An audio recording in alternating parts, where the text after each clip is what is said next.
Assalamu alaikum, wonderful viewers. Welcome to the Political Hour Show here on Eco TV International, the People's Choice. This program is brought to you by Eco TV International. We are a global news network dedicated to providing diverse perspective on key issues that has made impact in our community. I am your host, Roheyatou Touray, and today here with me is one of the prominent members of APRC. He is the former deputy spokesperson of APRC. He is Dodou. He will introduce himself shortly, but before that, you can kindly follow us on Facebook, TikTok, Instagram, and YouTube for more interesting videos. Sponsors are also invited. You can call on the various numbers on the screen to sponsor this program. Assalamu alaikum. Welcome to the show. Walaikum salam wa barakatuh. Thank you very much for having me on the show. It's a pleasure and an honor to be here. Okay, thank you very much. And we've seen that you were one of the prominent members in APRC and a strong pillar in the party. What are some of the things that you've done for the party that are still persisting in the APRC? Thank you very much. Like you rightly said, APRC as a party, my whole life I've only been a member of one party, and that's the APRC. Growing up through the ranks as a student, as a youth, to the extent I became an executive member in 2018. But I started playing very crucial roles after the impasse in 2016, coming to early 2017. Because APRC, we had one thing within the structures of the party, what we call Youth League. We recruit young people between the ages of 15 going up to 17, 18, mainly students. They taught so many things about the party's constitution, the manifesto, the ideals, the philosophy of the party. So it is these young people after the impasse who rose up and said the party belongs to us. We should make sure that it thrives, it has to continue. It has done a lot in this country. It's not a perfect party, and APRC as a government was never a perfect system. But we had that belief, that mentality, and we came together. I happened to join a vibrant group within the APRC called Youths in Defense of APRC, YIDA, which at a very short span, they made me the president of the group. Until recently, I am the president of YIDA, which is Youths in Defense of APRC. Now, we started through that group. I met them at the APRC bureau in Manjai at the time. That was 2017-18. We renovated that bureau twice from our own expense, the members we contribute. Through that youth group, we went to North Bank to revive APRC as a party. It was set up by us. We donated so many things, including a VIP stage to the APRC party, which cost us over $100,000. We gave them laptops, desktop computers, we gave them projector, buy mattresses, so many things we contributed through that youth group. Until I became an executive member, I continued the work that I used to do from the Youths in Defense of APRC. And about 5 of our members ended up being executive members in the National Executive Committee due to the work, the effort we've been doing to serve the party, to do our utmost to see the party to our heights. Some point in time, moving on fast, I became the custodian of the APRC bureau in Manjai, which was under my purview, my supervision, and through which I recruited young people from all walks of life, including those that are well versed in media technology. And that bureau became the engine of the party. It was well talked about. And in that bureau, we initiated APRC online TV and radio, and a lot that we did, trained young people in terms of politics, data collection, research, and so many issues. Is the radio still existing? At the moment, no, it's not functioning right now. But we went to the extent we created an app for the radio. And if you download it in your phone, anywhere you are, you have access to internet, you'll be able to listen. Why is it not functioning? Well, it used to be financed by me through my Visa card. So later, when I stopped the payments, that's what created that halt for the ongoing radio. And there were certain issues that led to it, so I decided to stop, which was being taken care of personally by me when I was in charge of that bureau. And besides that, the media, of course, I always sell the ideals of the party, defend the party, even the former president, Jammeh. That is no secret, not only in the Gambia, but the whole world, I would say. why I said the world. Once you have access to internet, you're talking to the entire world. So these are some of the things I did, and I empowered young people, women, through trainings I did at the Bureau about leadership skills, public speaking skills, and a host of conflict resolution, etc. Because in politics, you need the skills, you need these capacity building tools. It will help you as a politician, not only to stand on rallies and meeting points to give statements. It's way beyond that, especially young people. Your career must not only be based on politics, but you should excel in life and prepare to face anything in future. So these are things we used to do, and we did at the APRC Bureau. And through it, a lot of young people today, they can wear my shoes, they can wear other people's shoes, and you will see them, they will deliver to expectations. Okay, and also what are some of the strategies that you've implemented during your time in office to uphold the fan base of APRC? That's very important, and especially the dynamics of politics in this country. It's based on, it's a grassroots politics. You have to focus on demarcation according to the IEC, the Independent Electoral Commission.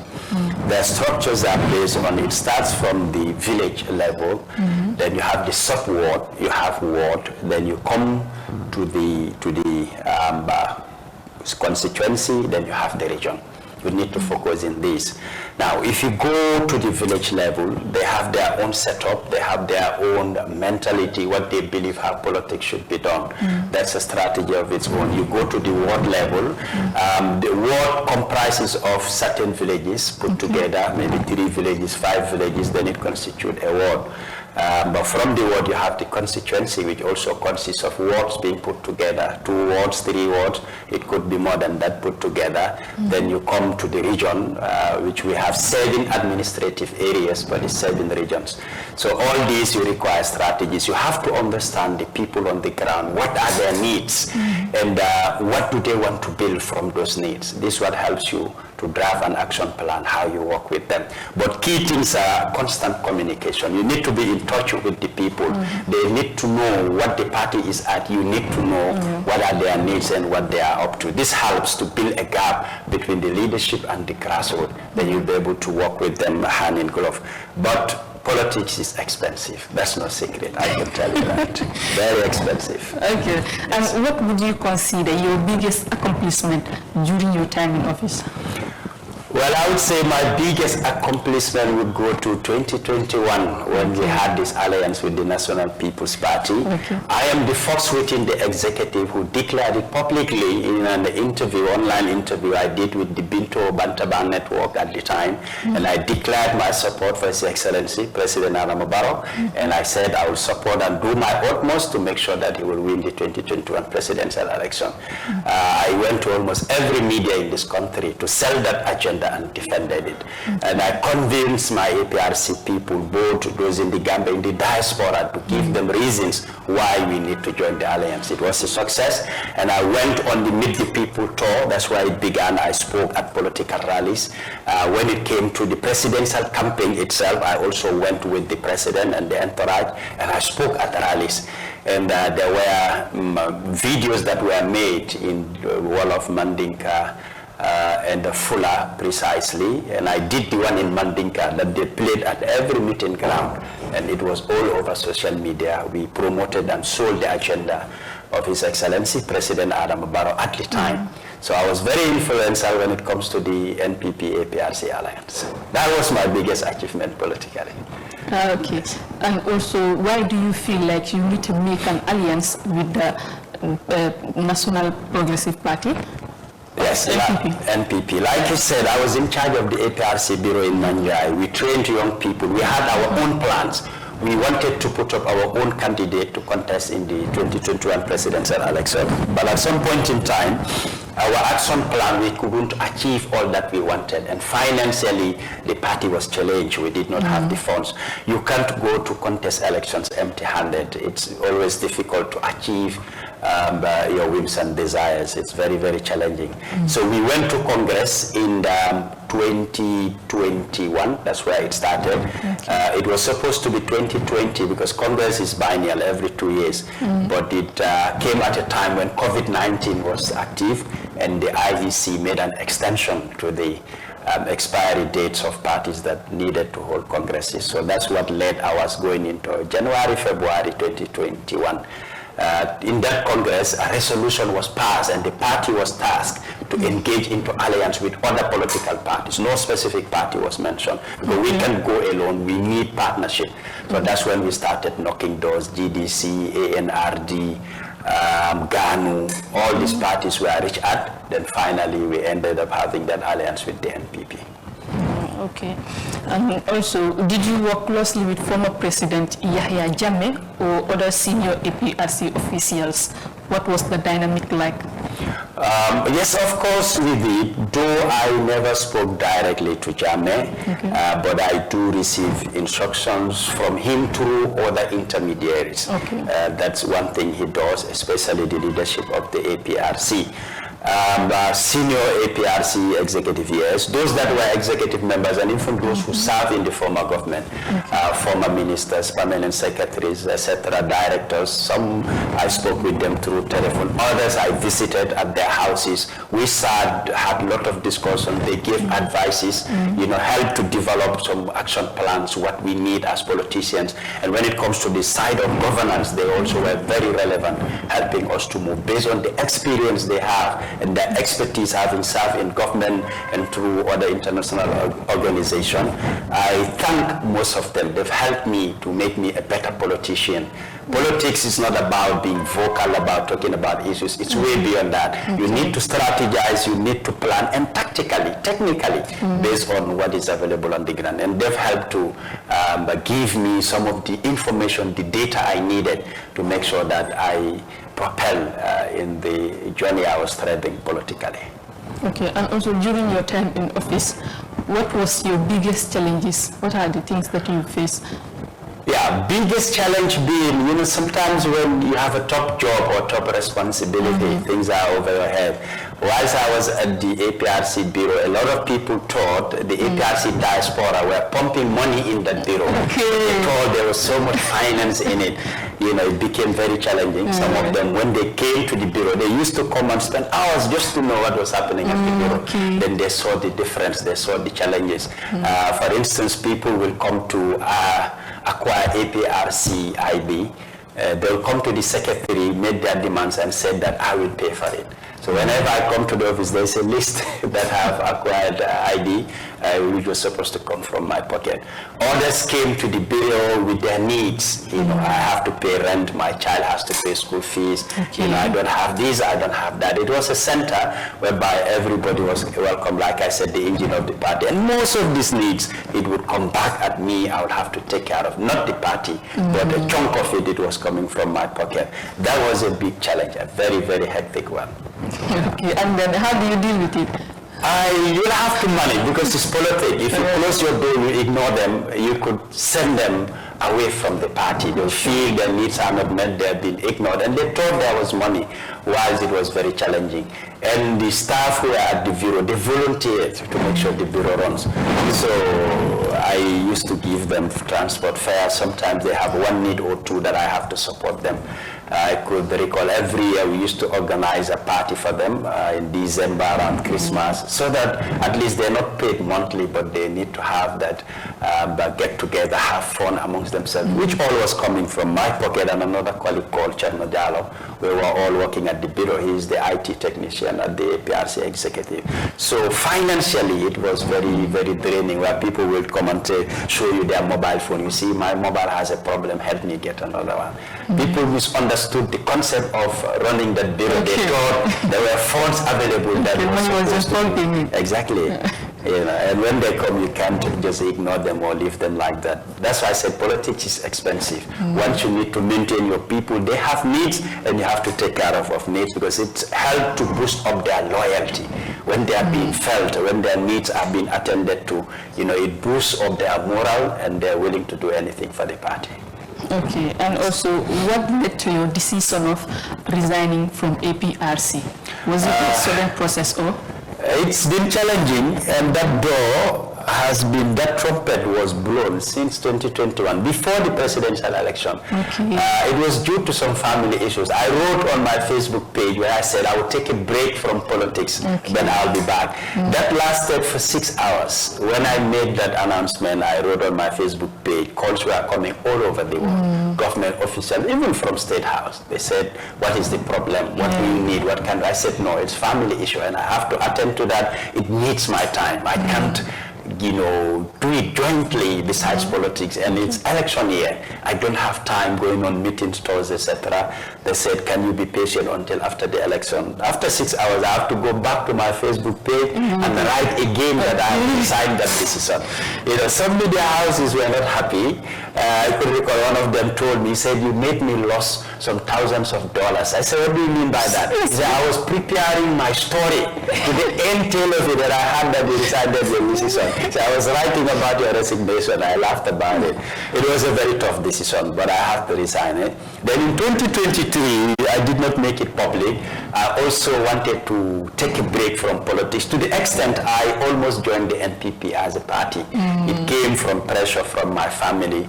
Later the APRC people pleaded, some cried. All these instances, people will send me audio telling me, you know, I could not sleep, I could not eat because what I had that you're going to leave politics. They said so many emotional things.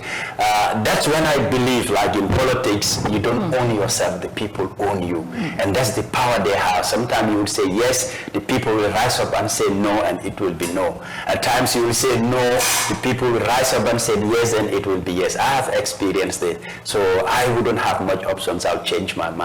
Then came 2025. I said, this is the third time, and this time it has to be final. Because I have issues with some family members. Some even cut ties. They don't communicate. They refuse to pick my calls because they feel I am being stubborn.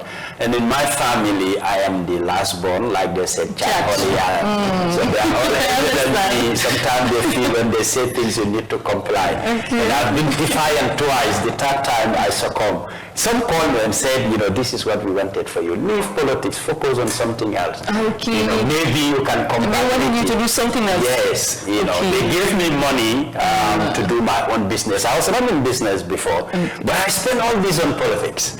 You know, I can't plan my life. I can set up certain things. You know, even when you're at home sleeping, they will call you. You need it for an interview, a meeting at the bureau. We have to go to this place. There are people who need to see you.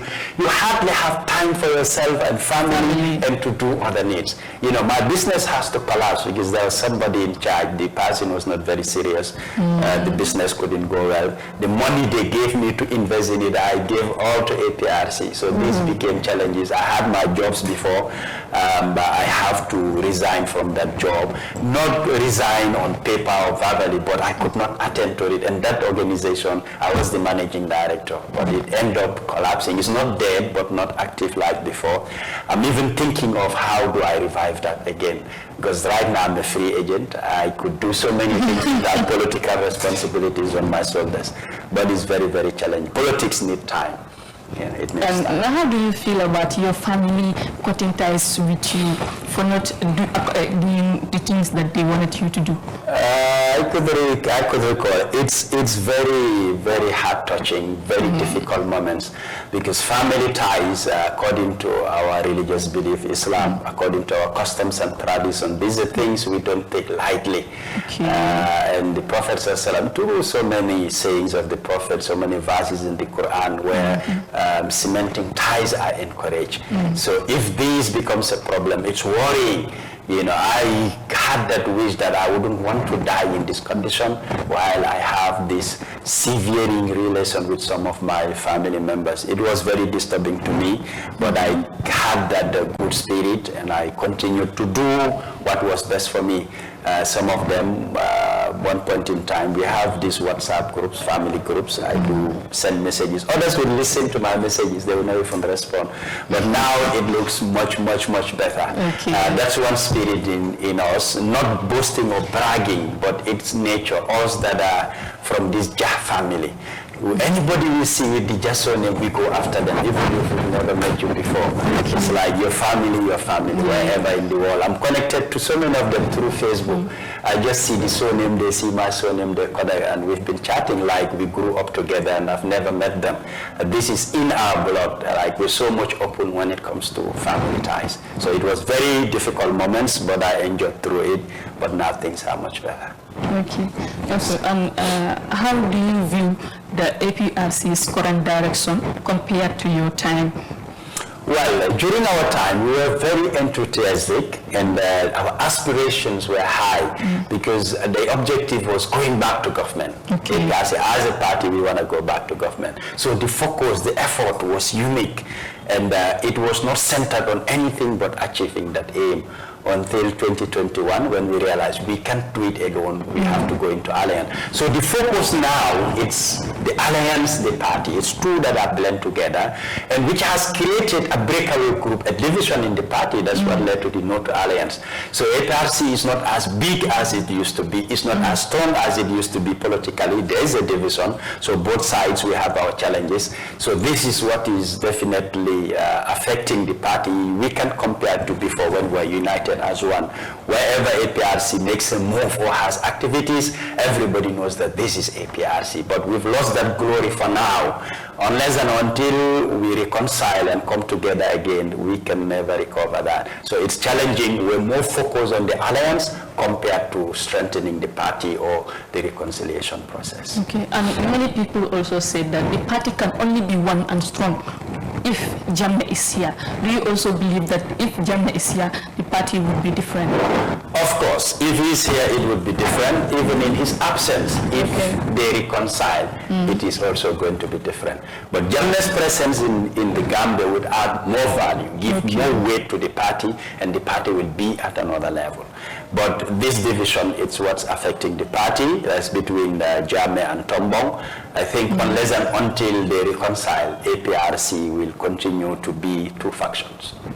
Okay, yes. And also people are saying that Jammeh will never come back to the country. Some are saying that of course he will come back because he's a citizen. So what are you anticipating for? Are you waiting for his return or? Those are mixed feelings. I always listen to Jammeh when he's been talking to us as an executive at the time, and when Jammeh releases audio, every time he talks about coming back. It is my belief he wants to come back. When, I can't really ascertain to that, but I know one day he will come back to this country. I have this belief in me. Okay. Yes. Okay, and since resigning, have you joined or supported any other political movements or parties? Not yet. They're still knocking my doors. Like some told me that they took off their shoes and they place it at my doorstep. They say still the shoes are there. Okay. They're waiting for me to carry those shoes and join their party, which I definitely acknowledge. I know, not bragging, but Gambians have so much respect for me. When I walk down the street, I go to other places, people I've never met before, they introduce themselves to me, say, I've never seen you, I follow you on media. They always encourage me and motivate me. I've seen how Gambians appreciate what I say, what I do, and I definitely but love this country and its people, and I'm very proud to be a Gambian at all times, and this is something I enjoy. I join public transport, sometimes even to pay, the driver will tell me, no, you don't need to pay. I walk to places, boutiques and shops, I want to buy items, they'll tell me no, you can take it. It happened to me many occasions. I try as much as possible to disguise myself. Anywhere they go, they tell me, I said, when will I hide in this country? It's like anywhere I go, people recognize. Unless you do face surgery. I don't think I can afford to do face surgery.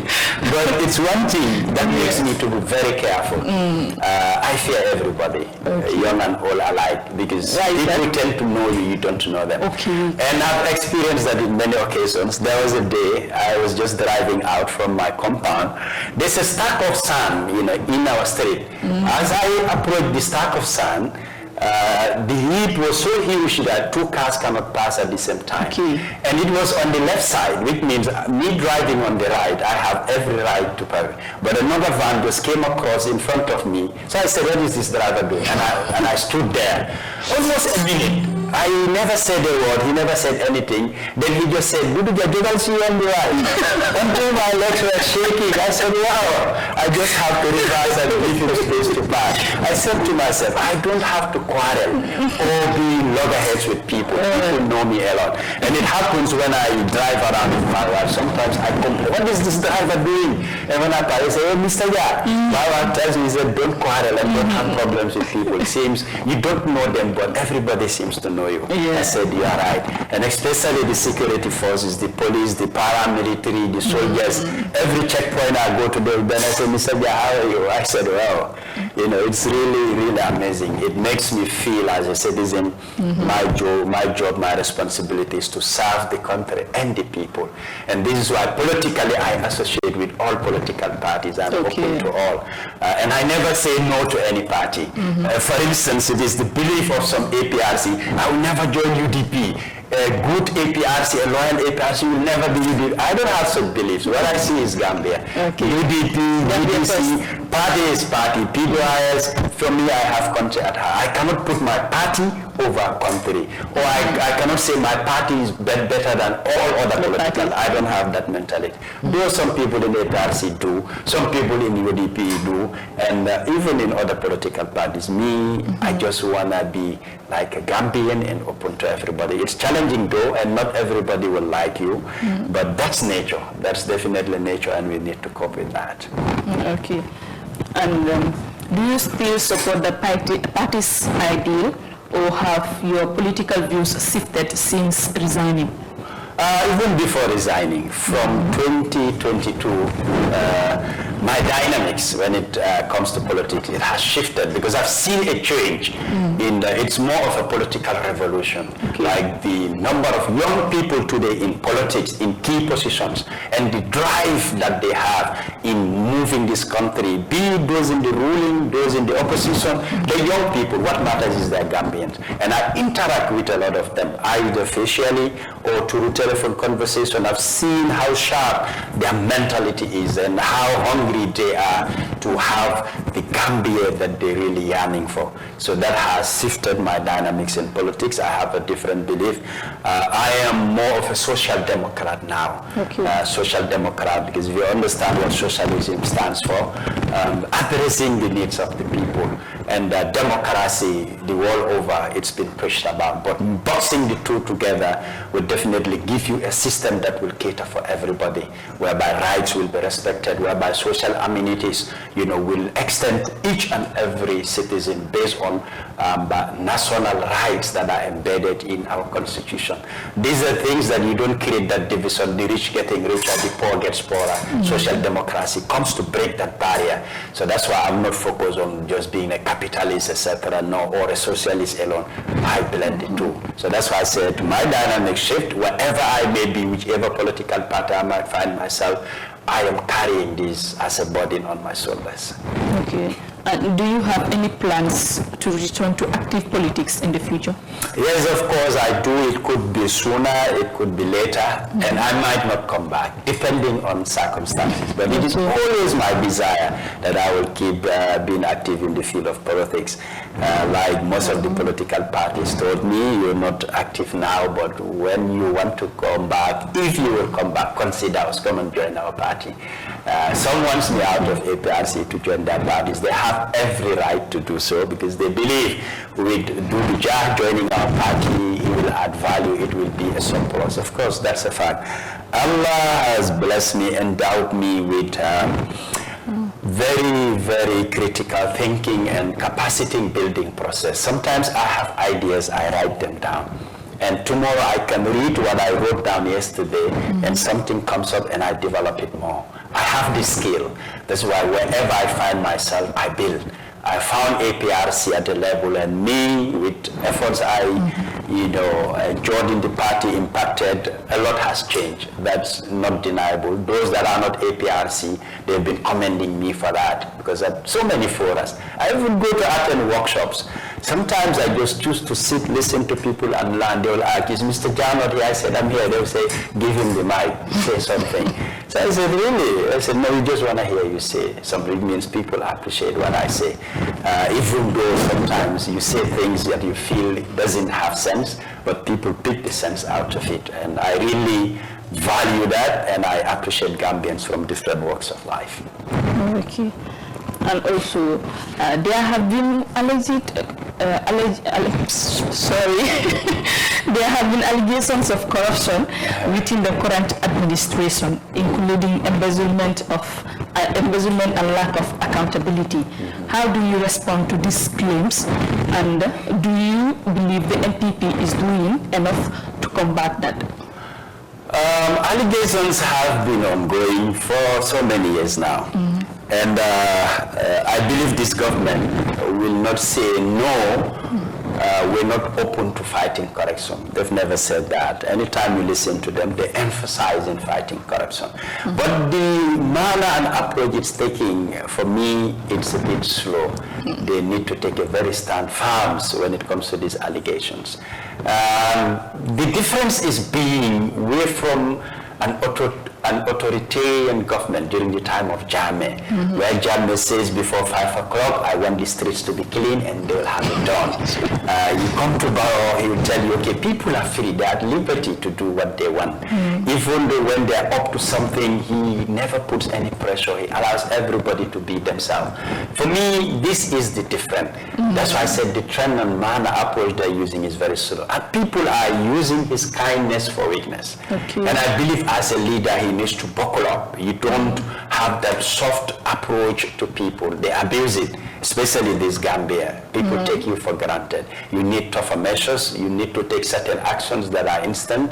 And you need to be more vocal on the media, addressing situations happening in the country, giving possible solutions and the way forward what needs to be done. This it's lacking, and it's breeding allegations for corruption, which is not very helpful. And even pointers, there are so many pointers. Pointers in a sense, when they say, example, this institution is corrupt, even if you are within the institution, don't just say it's false. No. Pointers help you to have a focus, to have a mindset that you do something, and the outcome has to be positive, and that feedback needs to go to the people to prove that these allegations are not being factual. But that is not happening. Like, assessment is needed. When people are into position, they pay taxpayers' money. So they owe it to the people. We need to know what you're doing, what you're offering, even plans you have for the future. These are things that need to be tabled and outlined. But it's becoming very difficult. It's very unfortunate. A lot of people we take to be intellectuals. You hardly even see them engage the media for interviews or public lectures, etc. So if the intellectuals are not doing that, that becomes very, very worrying as a country, and I believe they need to look at this channel, because this will help to sensitize the people about democracy, about corruption. Corruption is not only about funds being missing or allegations about financial mismanagement. It's way beyond that. Even our character, our attitude to service delivery, how we handle our institutions could all be classified under corruption. But the government needs to do more in order to fight the pointers when it comes to corruption allegations. Okay. And given the APRC's history of authoritarianism, do you now regret your support for that regime? And how do you reconcile your past with your current political stance? Well, I will never have regrets for supporting APRC and being a member of APRC. I grew up in the middle of Serekunda, and as a young person growing up, I witnessed the PPP regime partly before the coup d'etat happened in '94. I knew the standards. For example, I attended Serekunda Primary School. When I was enrolled for primary one, we used to carry our own tables and chairs to school every day. Seriously? Carry it on your head, you go to school, after school you come back home with it.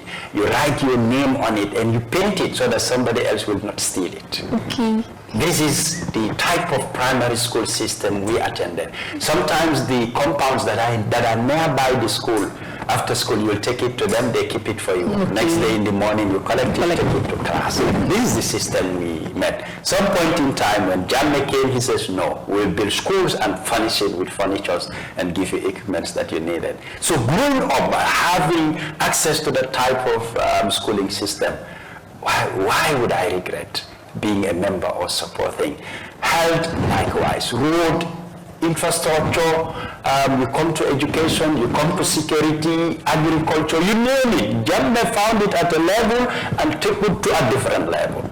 There are atrocities being committed when it comes to human rights violations, etc. It's factual. That's why I said in the beginning, there's no perfect system. APRC, we have our shortfalls, we have our shortcomings, but Gambia was transformed through Jammeh's leadership. A lot that has changed in this country.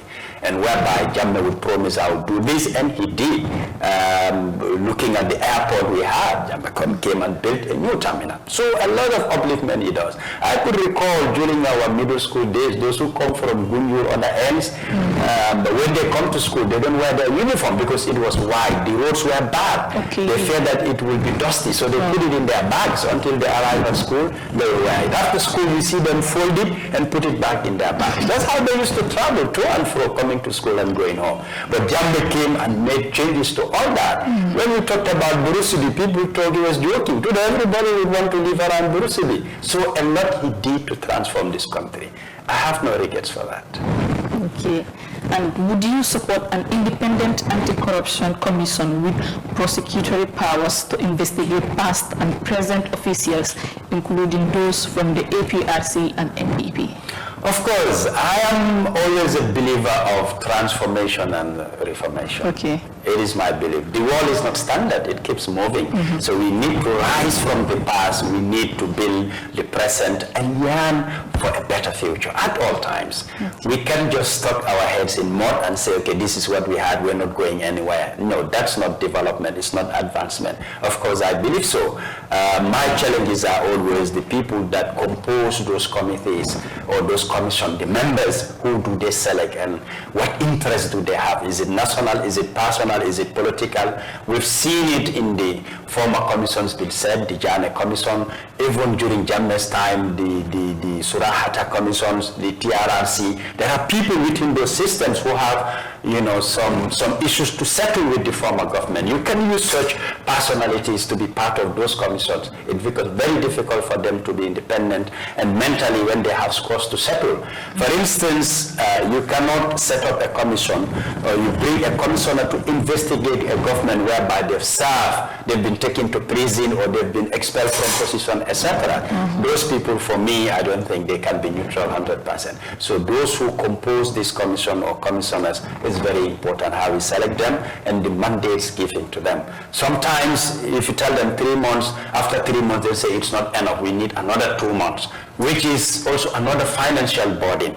You know, it's normal to extend commissions, but looking at the state and nature of our country, our economy, these are things that drains our economy. Because if we don't have the finances, it pushes the government to go and borrow or to push for grants, etc., which are always challenging when it comes to stabilizing economies. And the amount of monies that are spent in these commissions are huge, they're numerous, and it could breed unprecedented development or gigantic projects if it's shifted, you know, to the side of development. So it has its positives and the negatives are also there. Okay, when it comes to the governance system of the Gambia right now, many Gambians complain that the current government is recycling and the same old politicians, including former APRC members. Doesn't this reinforcement and the perception of a political elite that prioritizes power over real change?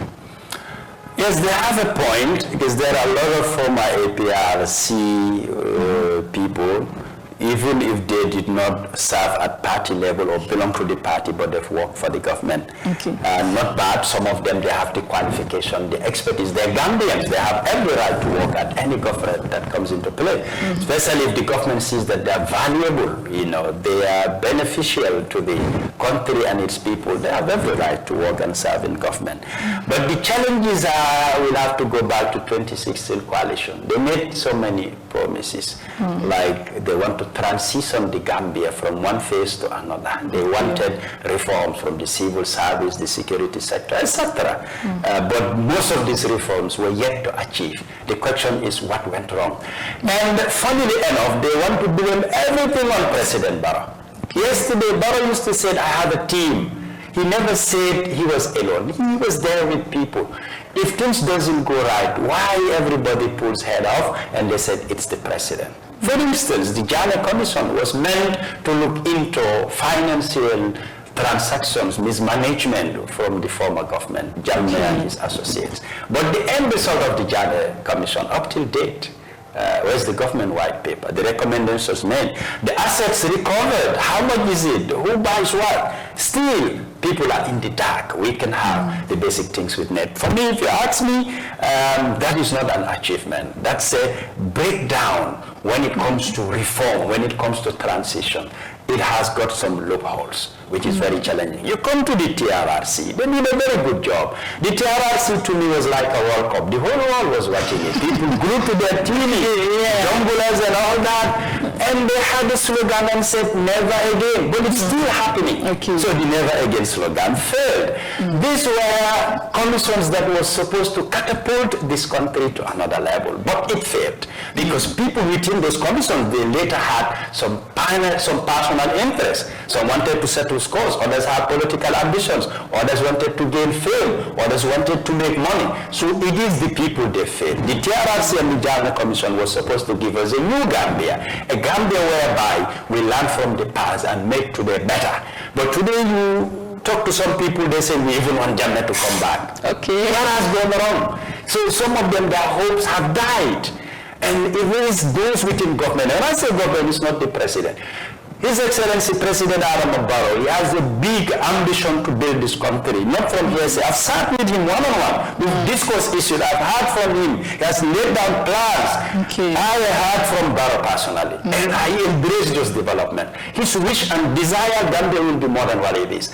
I always say, but some people around him have not helped him to achieve that. Okay, so you are saying these people surrounding him are the problem? Some even to come to Eco TV here to discuss issues, they will never come. They are not helping the president. You know, the misnomer about defending a president, people don't understand that. Some are showing loyalty, not defending. Okay. Loyalty is trying to say, whoever says a word to the president, I will respond with 5 words. That's not defending. You're showing your loyalty. Okay. You're telling the president, I'm here for you. Whoever says this, I will return it back to them. That is loyalty. Yeah. Defending somebody is, when it's red, accept it's red. When it's white, accept it's white. It's not a perfect government. And we're all human beings. We're infallible. If there are mistakes within the system, acknowledge it. But talk to us. What do we do to make it better? This is somebody who's defending. You accept what is not right. People are not fools. You're in position, yes. But some people, if given the opportunity, they will do better than you in that position. And they're listening to you, they're watching. You don't know more than them. So when things are not right, they know it's not right. But when you have people who come and sit in the media and tell you everything is okay in this country, you're not defending. You're trying to prove loyalty. And to the masses, you're making them angry. Of course. Because the essence is you're part of the system. You have all your needs. For you, it's okay. When did you go to the market and interact with the people there? Some of them have never did, but want to tell me everything is okay. Ask them a unit, when it comes to cash power, how much does it cost? For instance, if you buy $100 in cash power, how many units do you have? They don't even know. But they want to justify certain issues. They are not defending the president. They are trying to prove their loyalty which becomes personal and not social or general. This is the difference with them. Sometimes I listen to them, I laugh. They think they are helping the president. They are making the people or turning the people against the system that is here. So this has led to so many Gambians being angry. If they tell you fish is expensive, yes, fish is expensive. If you want to defend the president, go to the fishing sites. Try to encounter, have engagements with them. Know what are the challenges? Why is fish expensive? They will tell you the challenges they have. Take that to the drawing board, influence the leadership. This is the ministry, go to the ministry. Now, once you solve that issue, wallah, you are defending the president now, because you are helping to better things. But not to come and tell me it's not expensive. When I go to the market, you know, the prices they tell you, sometimes people go to the market, they come back home empty. Because they can't afford what is being sold. And to tell you the challenges, I had coal. I said, let me go and buy lime at the market. I went to the market, they just start 4 limes together, 4, and they said $50. I said, 4 limes, $50? He said, yes. I bought it. Then I went home, I started calculating. I said, one single lime is $12.50 bottles, or around $13. I said, whoa, this used to cost maybe 50 bottles, $1. It has catapulted to that level. If you tell me that the market is not hard, then you've not been to the market. So these are the challenges we see. So you have to accept facts, and problems are imminent. We always have problems. Even one occurs, you solve it, another one will come. This is the challenge about life. But when you address issues, you talk to the people and tell them what next steps to give or to take, you're giving them hope. And hope is a lifeline that keeps people positive. Let's say there's scarcity of rice. God forbid, but it happens. Now you come and talk to the people and say, next month, there will be abundant rice available. You think people are going to run after each other, or they sit down at the corner and start crying? No, they're waiting for next month. That's what you call hope. It's coming. So they cannot understand between being loyal and defending a system or the president. They mix the two. And quite a number of them does that. And sometimes you meet people, they're happy, they shake your hand. No, you're proving what you are worth, what you can do, but you've not bettered the system. This is the difference that people have, and they need to rectify that. Some of them don't even understand what it means to defend the president. They think they are defending while they are proving their own loyalty. Showing the president, I'm loyal to you. This is what they're trying to prove. Okay, time is running against us. If you are given the chance to advise the president, what would you advise him? First and foremost, he needs to be addressing the nation. Okay. If I can have it from him monthly, minimum, every month, let him look at key burning issues and he talk to Gambians about it. Even if it's a short statement, when he does, let it be translated in our all national languages, in Fula, Mandinka, Wolof. The masses needs to hear messages from the leadership. Omar ibn Khattab said, there is no good in a leader if he does not listen to the people. And there is no good in the people if they don't speak up. So before you listen, you need to address the people, then you listen to them. And the people need to listen to you. When you address them, they can speak up. So he needs to talk about issues. For instance, there are so much atrocities happening about this one is murder, this one is stabbed. Come with a statement, a brief one about security. Put forward measures. Call for a security leadership meeting. Sit with the security chiefs. Discuss with them. What do you think we have to do to address this issue? They will give you ideas. Put this together and address the nation. That this is what my government will do, and this ministry is responsible. They will do A, B, and C. Maybe in the next days, people will see the security doing A, B, and C. That is a surplus to your government. You are addressing the concerns of the people. But where it begins, you need to talk to them. But people will tell him, no, not necessary, don't talk, let me do it. If he doesn't do it, there are people who appoint. The vice president, when it comes to security issues, the minister is there, the IGP, they need to talk to Gambian. You see, effective communication is very important. It educates, it enlightens people, and it creates awareness. And above all, it gives people confidence and hope that things are going to go okay. But when do you see that happening? So I would advise him to do that. Secondly, and lastly, there is no time, I will put it together. The cost of living in this country needs to be looked at. Now, when you talk about from cost of living, it's not only food. Look at the rent, for example. There is no control. Even the place you are renting, the owner, the agent will come and tell you that next month we are increasing it. You either pay, meet up the standards they set, or you find someplace else. Now, a place to live, these are basic necessities for every citizen in this country. When did government build an estate for each citizen? When? This government. It's not happening at all. They've promised to build about 200,000 homes, which is yet to happen. These are strategies you take, but if rent is expensive, it's not helping that my rent is more than my salary. Which means I go to work at the end of the month, I cannot even cover the cost of my rent. When would I have enough to take care of my family? And we know there are challenges of increasing salary. So when you work on the basic necessities, the cost of living to bring it down, then salaries will be valuable. You'll have your salary, pay rent, do other things, and you have something in your pocket. That's a standard life that every Gambia is yearning for. He's doing a lot, building so many roads. Just last week I said I now succumb, I now agree that the amount of roads that His Excellency President Adama Barrow has built, Jammeh and Jawara have not built, because it's not done yet. I've seen a lot of other projects coming. We have to give him that credit. He's doing a lot on the health sector with these health posts and hospitals being built in different areas in the country for the first time. That's commendable. He's doing great. Education, they're trying. The health sector likewise, but more is needed. We need to see more until people's daily errands, their daily life becomes less compared to their earnings. It will help. The diaspora, they help most of the people. Where going Tobaski is heading, your salary cannot afford a ram. That is a fact. You cannot. We rely on the diaspora to send us money so that we can buy ram. So these are the living conditions we're talking about. For such the Minister of Agriculture, they have a lot to do, which I even see them yet to start. Because there are measures. Livestock is under the ministry. But how much have they achieved when it comes to livestock? Absolutely, it's not happening. People go to Mali, Mauritania, Senegal to bring in ram so that people can have a raise our own. If Mauritania, Mali, Senegal, they can provide for themselves to the extent to export, where is our own? These are the challenges we need to put to the ministry. But it's definitely not happening. So these two things I would want to tell the President if I have the opportunity. Okay, thank you very much. It's a pleasure having you here today.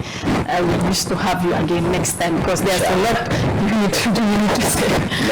Thank you very much. It's a pleasure always. Thanks for having me too. Okay, this is how we've come to the end of the program. You are watching Eco TV International, the People's Choice. This is the Political Hour program with me, Roheyatou Touray. Till next week, inshallah. You can also follow us on Facebook, TikTok, Instagram, and YouTube. Sponsors are also invited.